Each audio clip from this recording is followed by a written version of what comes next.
Hi friends, मैं आकांक्षा Sharma GK with आकांक्षा में आपका स्वागत करती हूँ।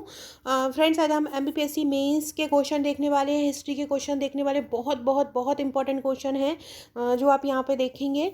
और चैनल को सब्सक्राइब जरूर कीजिएगा ताकि आने वाली जो भी वीडियोस हों उसका इन्फॉर्मेशन आप तक मिलता रहे।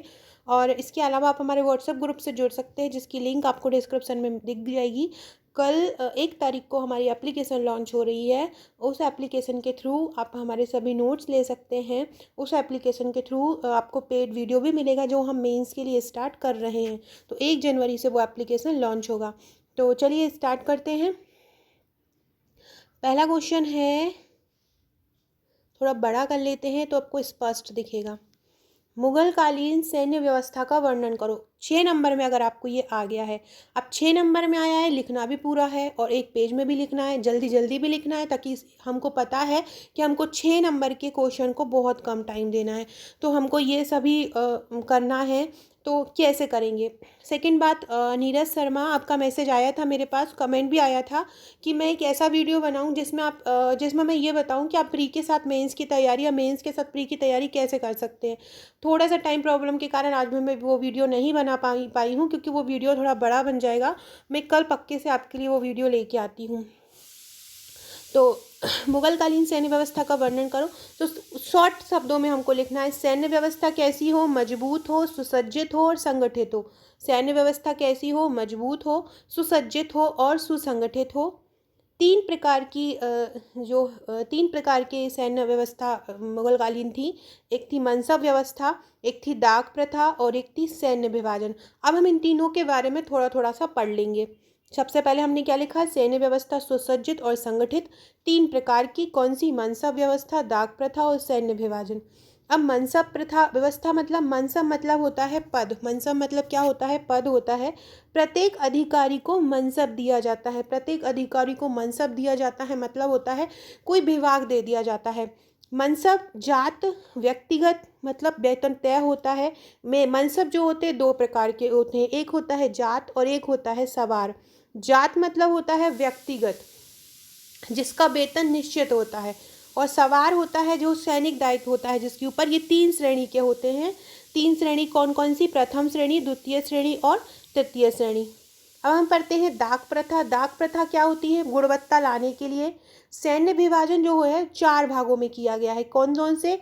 पैदल मतलब कुछ सैनिक जो थे, वो जो आपने देखा होगा जो पुराने रामायण महाभारत काल में आपने देखा होगा युद्ध होते थे, तो कुछ सैनिक क्या होते थे? पैदल पैदल चलते थे। कुछ घुड़सवार होते थे मतलब घोड़ा लेके चलते थे। कुछ तोप खाना वाले रहते थे, तोप लेके चलते थे। कुछ हस्ती सेना मतलब हाथियों की सेना के साथ चलते थे। तो इस प्रकार से मुगलों की सेना जो थी 4 भागों में बटी हुई थी।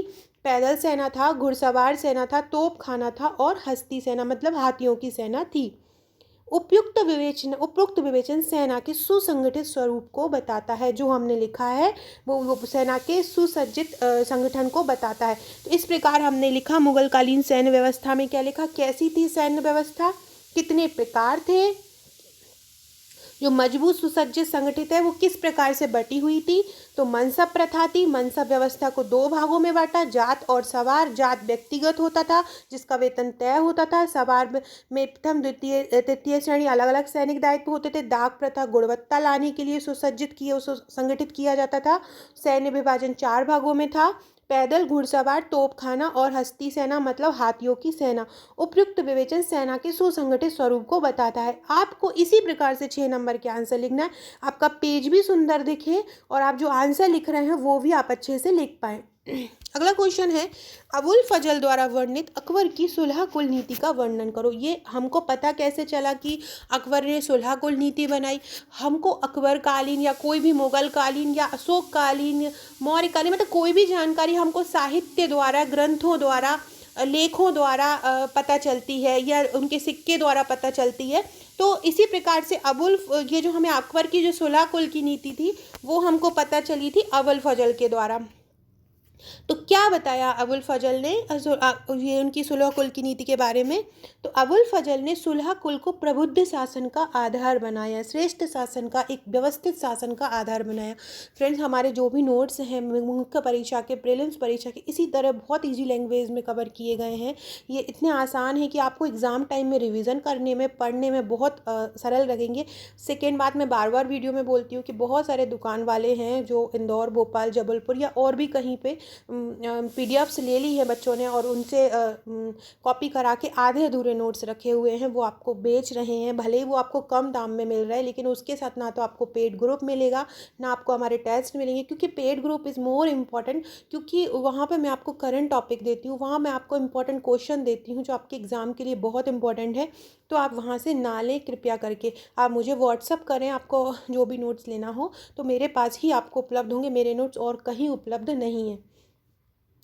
अकबर की सुलह कुल की नीति का वर्णन करना है तो अबुल फजल ने सुलह कुल को प्रबुद्ध शासन का आधार बनाया, सभी धर्मों व विचारकों को अभिव्यक्ति की इस शर्त पर स्वतंत्रता दी कि वे राज्य की प्रभु सत्ता के विरुद्ध या आपस में ना लड़ें। सभी धर्मों व विचारकों को अभिव्यक्ति की इस शर्त पर स्वतंत्रता दी कि वे राज्य की प्रभु सत्ता के विरुद्ध या आपस में ना लड़ें। मतलब जो भी धर्म थे, जो भी विचारक थे, उनको ये मतलब उनको ये वो अपना अपना धर्म मान सकते थे, वो अपने अपने तरीके से जी सकते थे, अपने अपने विचार रख सकते थे। इस बेस पे उन लोगों के बीच लड़ाई ना हो, ये स्वतंत्रता अकबर ने दी। सुलह कुल की नीति को राज्य की नीतियों द्वारा क्रियान्वित किया गया, राज्य की नीति के अनुरूप सुलह कुल की नीति बनाई गई। अधिकारियों की नियुक्ति बादशाह के प्रति निष्ठा के आधार पर होती थी। जैसा अधिकारी बादशाह के प्रति, राजा के प्रति निष्ठा रखता था, वैसा जैसे कि हमारे आज की सरकार का भी ऐसा ही है, जो अधिकारी निष्ठा रखता है वो ज़्यादा अच्छी पोस्टिंग पे मिल जाता है। तो उसी प्रकार से बेस पहले होता था। 1563 में तीर्थ यात्रा कर को समाप्त किया गया। 1564 में जजिया कर को समाप्त किया गया। मंदिर मस्जिदों के रख रखाव के लिए सभी मुगल सम्राटों ने अनुदान दिया। ये राजा की अकबर की सुलह कुल की नीति थी अबुल फजल के अनुसार। तो इस प्रकार से हमने अबुल फजल की सुलह कुल की नीति पढ़ी। ये हमने सैन्य विभाजन पढ़ा। ये कुछ 3 मार्कर के क्वेश्चन हैं, एक दो पढ़ लेते हैं इनसे भी। पहला है शाहजी भोंसले।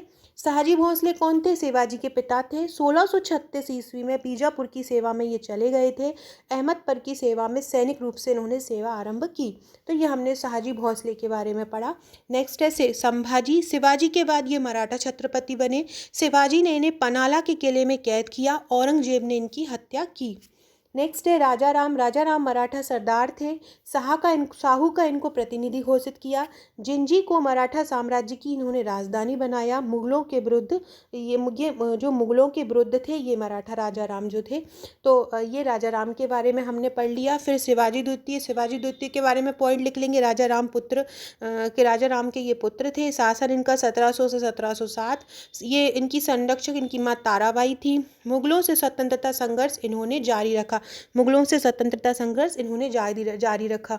फिर है साहू ने सतारा को अपनी राजधानी बनाया। 1707 में आजम शाह ने मुगल कैद से इनको मुक्त किया। बालाजी विश्वनाथ को इन्होंने पेशवा बनाया। वाकिया नवीस क्या था?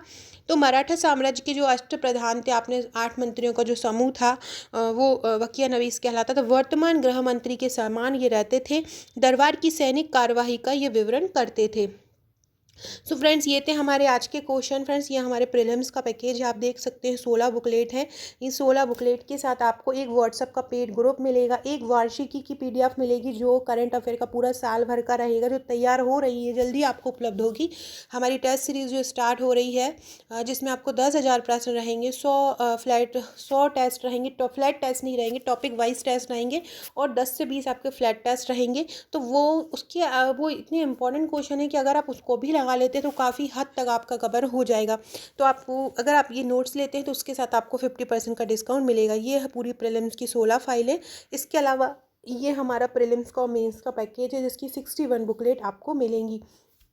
अगर आप ये नोट्स लेना चाहते हैं तो ले सकते हैं, व्हाट्सअप करके मुझे नए सिलेबस पुराने सिलेबस दोनों के ही अकॉर्डिंग आपको यहाँ पर मिल जाएगा।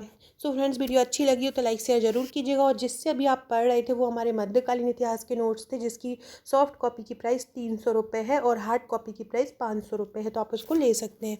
Okay friends, thank you.